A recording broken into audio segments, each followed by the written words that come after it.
दोस्तों, क्या आपने कभी सोचा है कि आप इस दुनिया में क्यों आए हैं? इस दुनिया में आने का आपका कोई उद्देश्य है या फिर ऐसे ही बिना किसी वजह के इस धरती पर पटक दिए गए हैं? ये बात तो सत्य है कि इस दुनिया में कोई भी घटना बिना किसी वजह के नहीं होती। जो भी होता है उसका कोई ना कोई उद्देश्य जरूर होता है। जब प्रत्येक घटना का कोई ना कोई उद्देश्य जरूर होता है तो आपके इस दुनिया में आने के पीछे भी कोई ना कोई उद्देश्य जरूर होगा। क्या आप जानना चाहते हैं कि आप इस दुनिया में क्या करने आए हैं? यदि आप जानना चाहते हैं तो इस वीडियो के साथ आगे बढ़िए। इस दुनिया का प्रत्येक व्यक्ति केवल एक ही उद्देश्य और अधिकार के साथ पैदा होता है और वो है सफलता प्राप्त करना। जी हाँ, हम सभी इस जगत में सफलता प्राप्त करने ही तो आए हैं। लेकिन क्या ऐसा कोई मंत्र है जो हमें सफलता दिला सके? दोस्तों, सफलता वो मंजिल नहीं है जिसे पाने के लिए हमारे आसपास के लोग हमसे कहते हैं और अपने मर्जी को हम पर थोपते हैं, बल्कि सफलता वो मंजिल है जिसे हम खुद पाना चाहते हैं और हम वो पाना चाहते हैं जो हमें अच्छा लगता है। हम उसे पाना चाहते हैं जिसमें हमें सुखद अनुभव होता है। हमारी मंजिल वही है जिसे प्राप्त करने में हमें आनंद का अनुभव हो। आप अपनी मंजिल को किसी दूसरे के बताने से नहीं बल्कि खुद सुनिए। फिर चाहे कोई भी और कितना भी आपका विरोध कर ले, कोई भी परेशानी पैदा कर ले, आप अपनी मंजिल तक पहुंच कर ही रहेंगे। तब आपको कोई रोक नहीं सकता। दोस्तों, केवल एक बार अपनी मनपसंद मंजिल की ओर कदम बढ़ा कर तो देखिए। एक बार अपने दिल की बात को सुनकर तो देखिए। क्या कहता है आपका दिल? शायद आपका दिल गाना गाने को कहता है, लेकिन वास्तव में आप अपनी लाइफ में किसी के कहने पर इंजीनियरिंग की तैयारी कर रहे हैं। शायद आपका मन फुटबॉल खेलने को कहता है, लेकिन आप अपनी फैमिली के कहने पर शतरंज खेल रहे हैं। और जब आप अपने मनपसंद कार्य को नहीं कर रहे हैं तो सफलता कैसे मिलेगी? मिल ही नहीं सकती। और अगर बिना मन के सफलता मिल भी गई तो जिंदगी भर खुशी नहीं मिल पाएगी।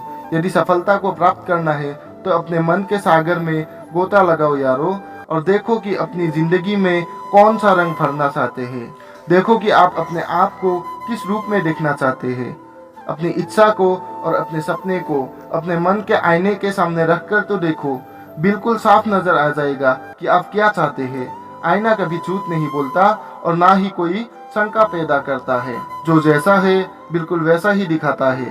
अपने उद्देश्य को जानो और चल दो अपनी मंजिल की ओर, जहाँ सफलता आपका इंतजार कर रही है। आपको सफलता को प्राप्त करने के लिए समझौता नहीं करना है। दूसरों की इच्छाओं को अपने ऊपर नहीं थोपना है। आपको तो वो रास्ता चुनना है जो आपको आपकी मनपसंद मंजिल की ओर ले जाए।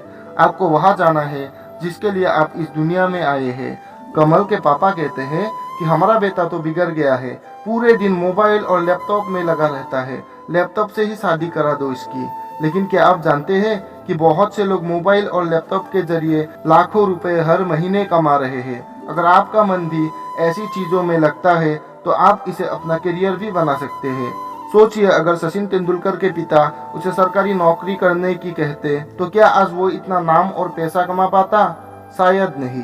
वो आज सफलता के जिस शिखर पर है तो उसका एक ही कारण है कि उसने वो किया जो वो खुद करना चाहता था। उसने अपने मनपसंद कार्य को अपना करियर चुना। अगर वो ऐसा नहीं करता तो क्या वह आज भारत का गौरव कहा जाता? क्या उसे भारत रत्न मिल पाता? शायद नहीं। यदि सफलता को प्राप्त करना है तो उठो, जागो और चल दो अपनी मनपसंद मंजिल की ओर। और तब तक मत रुको जब तक सफलता प्राप्त न हो जाए। आप अपने खुद के सपने को हकीकत में बना दो, ना कि दूसरों के थोपे गए सपने को हकीकत बनाने की कोशिश करो। क्या आप जानते हैं कि एक सफल और एक असफल व्यक्ति में क्या सबसे बड़ी समानता होती है और क्या सबसे बड़ी असमानता होती है? दोनों में सबसे बड़ी समानता ये होती है कि दोनों ही सपने देखते हैं, लेकिन सबसे बड़ी असमानता ये होती है कि सफल व्यक्ति तो खुद के सपनों को हकीकत में बदलने के लिए सफलता की ओर कदम बढ़ा देता है, जबकि एक असफल व्यक्ति दूसरों द्वारा उस पर थोपे गए सपनों के बोझ लेकर उन्हें हकीकत में बदलने की कोशिश करता है। दोस्तों, ये बात समझ लीजिए कि अपने मनपसंद सपनों को पूरा करने के लिए कदम बढ़ाने से ही सक्सेस हासिल होती है और तभी हमारा इस दुनिया में आना सफल हो पाता है। अपने जीवन के उद्देश्य को पहचानो और सफलता प्राप्त करने के अपने अधिकार को प्राप्त कर लो।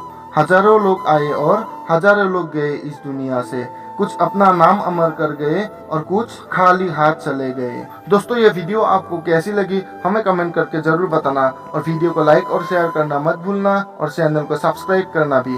तो मैं मिलूंगा आपसे अगले वीडियो में, तब तक के लिए देखते रहिए नीति शास्त्र इंडिया।